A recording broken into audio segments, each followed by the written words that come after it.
আপনি কি জানেন আপনি যখন মোবাইলে কিছু সার্চ করেন তখন গুগল আপনার সম্পর্কে আরো বেশি জানতে পারে। আপনি কোথায় যাচ্ছেন, কখন কোথায় ছিলেন, ইভেন ঘুম থেকে কখন উঠছেন সবকিছু গুগল জানে। কিভাবে? Location tracking.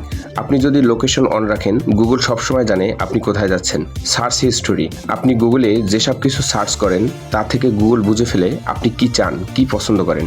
YouTube watch history. আপনি কোন ভিডিও দেখেন, কতক্ষণ দেখেন, এসব দেখে গুগল আপনার আগ্রহ বুঝে ফেলে।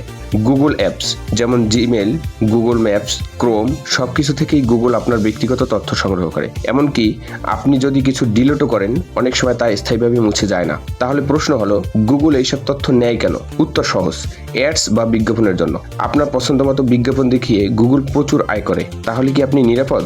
একমাত্র উপায় প্রাইভেসি সেটিংস বুঝে ব্যবহার করা, নয়তো গুগল সব জেনে যাবে, আপনিও টের পাবেন না। এরকম আরও অজানা তথ্য পেতে আমাদের হিডেন ফ্যাক্ট চ্যানেলটি সাবস্ক্রাইব করুন। ধন্যবাদ সবাইকে।